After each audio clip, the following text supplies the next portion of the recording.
YouTube ಚಾನಲ್ಗೆ ಸ್ವಾಗತ. ಎಲ್ಲರಿಗೂ ನಮಸ್ಕಾರಗಳು. ಕ್ರಿಸ್ಮಸ್ ಪ್ರಬಂಧ. ಈ ಒಂದು ಕ್ರಿಸ್ಮಸ್ ಪ್ರಬಂಧದ ವಿಡಿಯೋ ಇಷ್ಟವಾದಲ್ಲಿ ಪ್ಲೀಸ್ ನಮ್ಮ ಚಾನಲ್ಗೊಂದು ಲೈಕ್ ಮಾಡಿ, ಸಬ್ಸ್ಕ್ರೈಬ್ ಮಾಡಿ, ಶೇರ್ ಮಾಡಿ, ಕಮೆಂಟ್ ಮಾಡಿ ಅಂತ ಹೇಳ್ತಾ, ಮೊದಲನೇದಾಗಿ ಪೀಠಿಕೆ. ಭಾರತದಲ್ಲಿ ಹಾಗೂ ಕ್ರೈಸ್ತ ಸಮುದಾಯದವರು ಆಚರಿಸಲಾಗುವ ಪ್ರಮುಖ ಹಬ್ಬಗಳಲ್ಲಿ ಕ್ರಿಸ್ಮಸ್ ಹಬ್ಬವು ಒಂದು. ಪ್ರತಿ ವರ್ಷದಂತೆ ಈ ವರ್ಷವೂ ಡಿಸೆಂಬರ್ 25ರಂದು ಕ್ರಿಸ್ಮಸ್ ಹಬ್ಬವನ್ನು ಆಚರಿಸಲಾಗುವುದು. ಕ್ರಿಸ್ಮಸ್ ಹಬ್ಬದ ಪ್ರಾಮುಖ್ಯತೆ ಏನು? ಕ್ರಿಸ್ಮಸ್ ಹಬ್ಬದ ಆಚರಣೆ ಆರಂಭವಾದುದು ಹೇಗೆ ಅನ್ನೋದ್ರ ಬಗ್ಗೆ ತಿಳ್ಕೊಳ್ಳೋಣ ಬನ್ನಿ. ಕ್ರಿಸ್ಮಸ್ ಹಬ್ಬವು ಕ್ರೈಸ್ತ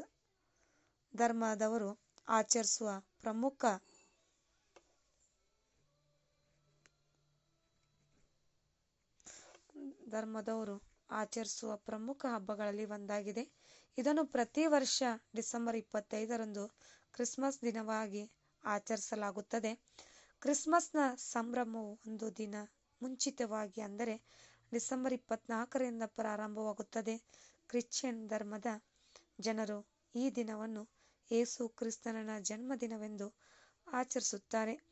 ಭಾರತದಲ್ಲಿ ಕ್ರಿಶ್ಚಿಯನ್ ಧರ್ಮದ ಜೊತೆಗೆ ಎಲ್ಲ ಧರ್ಮದ ಜನರು ಕ್ರಿಸ್ಮಸ್ ಹಬ್ಬವನ್ನು ಅತ್ಯಂತ ವಿಜೃಂಭಣೆಯಿಂದ ಆಚರಿಸುತ್ತಾರೆ. ವಿವರಣೆ: ಕ್ರಿಶ್ಚಿಯನ್ ಧರ್ಮದ ಜನರು ಕ್ರಿಸ್ಮಸ್ ಹಬ್ಬವನ್ನು ಒಂದು ದಿನ ಮೊದಲು ಅಂದರೆ ಡಿಸೆಂಬರ್ 24ರಿಂದ ಆಚರಿಸುತ್ತಾರೆ.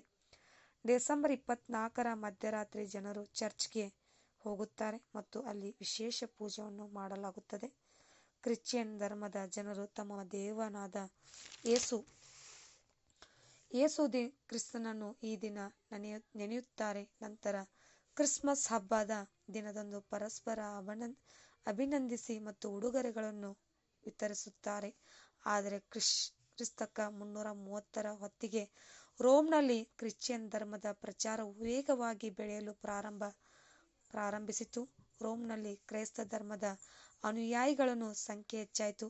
ಇದಾದ ನಂತರ ಕ್ರಿಸ್ತಕ 336ರಲ್ಲಿ ಕ್ರೈಸ್ತ ಧರ್ಮದ ಅನುಯಾಯಿಗಳು ಯೇಸು ಕ್ರಿಸ್ತನನ್ನು ಸೂರ್ಯದೇವನ ಅವತಾರವೆಂದು ಒಪ್ಪಿಕೊಂಡರು ಮತ್ತು ಅಂದಿನಿಂದ ಕ್ರಿಸ್ಮಸ್ ಹಬ್ಬವನ್ನು ಯೇಸು ಕ್ರಿಸ್ತನ ಜನ್ಮದಿನವನ್ನಾಗಿ ಆಚರಿಸುವ ಸಂಪ್ರದಾಯ ಡಿಸೆಂಬರ್ 25ರಂದು ಪ್ರಾರಂಭವಾಯಿತು. ಹರಿಯುವ ದೇಶಗಳಲ್ಲಿ ಅನೇಕ ಧಾರ್ಮಿಕ, ರಾಷ್ಟ್ರೀಯ ಮತ್ತು ಜಾತ್ಯತೀತ ಸಂಪ್ರದಾಯಗಳು ಹಾಗೂ ಆಚರಣೆಗಳು ಕ್ರಿಸ್ತನೊಂದಿಗೆ ಸಂಬಂಧ ಹೊಂದಿದೆ. ಕ್ರಿಸ್ಮಸ್ ಜೊತೆಗೆ ಈ ಕೆಳಕಂಡ ಆಚರಣೆಗಳು ರೂಢಿಯಲ್ಲಿವೆ. ಮನೆಯಲ್ಲಿ ಪುಟ್ಟದಾದ ಕೊಟ್ಟಿಗೆ ಕಟ್ಟಿ ಕ್ರಿಸ್ತ ಜನದ ಗೊಂಬೆಗಳನ್ನು ಮಾಡುವುದು, ಕ್ರಿಸ್ತಕ ವೃಕ್ಷ ಇಟ್ಟು ಅಲಂಕರಿಸುವುದು, ಕ್ರಿಸ್ಮಸ್ನ ವೃಕ್ಷ ಇಟ್ಟು ಅಲಂಕರಿಸುವುದು, ಆಮೇಲೆ ಮಿಸುಳು ಮೊದಲಾದ ಮರಗಳ ಎಲೆಗಳ ತೋರಣ ಕಟ್ಟುವುದು, ಮಿಸ್ಲೋಟ್ ಅಂದ್ರೆ ಕ್ರಿಸ್ಮಸ್ಗೆಂದೇ ತಯಾರಿಸಿ ವಿಶಿಷ್ಟ ತಿಂಡಿಗಳನ್ನು ಹಾಗೂ ಉಡುಗೊರೆಗಳನ್ನು ಹಂಚುವುದು. ಕೊನೆಯದಾಗಿ ಉಪಸಂಹಾರ. ಈ ದಿನದಂದು ಜನರು ಸಂಗೀತಕ್ಕೆ ನೃತ್ಯ ಮಾಡುವ ಮೂಲಕ ಅಥವಾ ಮಧ್ಯರಾತ್ರಿವರೆಗೂ ಕುಳಿತು ಧ್ಯಾನದ ಮೂಲಕ ತಡರಾತ್ರಿವರೆಗೂ ಆಚರಿಸುತ್ತಾರೆ. ದೇವರು ತಮ್ಮ ಜೀವಗಳನ್ನು ಉಳಿಸಲು ಮತ್ತು ಪಾಪ ಕರ್ಮಗಳಿಂದ ರಕ್ಷಿಸಲು ಭೂಮಿಗೆ ಬಂದು ಎಂದು ನಂಬಲಾಗಿದೆ. ಈ ದಿನ ಬಹುತೇಕ ಎಲ್ಲ ಸರ್ಕಾರಿ ಮತ್ತು ಸರ್ಕಾರೇತರ ಸಂಸ್ಥೆಗಳ ಸಾರ್ವಜನಿಕ ಮತ್ತು ಧಾರ್ಮಿಕ ರಜಾದಿನವಾಗಿದೆ ಅಂತ ಹೇಳ್ತಾ ಇವತ್ತಿನ ಈ ಒಂದು ಕ್ರಿಸ್ಮಸ್ ಪ್ರಬಂಧದ ಈ ಒಂದು ಪುಟ್ಟ ವಿಡಿಯೋ ಇಷ್ಟವಾದಲ್ಲಿ ಪ್ಲೀಸ್ ನಮ್ಮ ಚಾನಲ್ಗೊಂದು ಲೈಕ್ ಮಾಡಿ, ಸಬ್ಸ್ಕ್ರೈಬ್ ಮಾಡಿ, ಶೇರ್ ಮಾಡಿ, ಕಮೆಂಟ್ ಮಾಡಿ. Thank you. ಧನ್ಯವಾದಗಳು.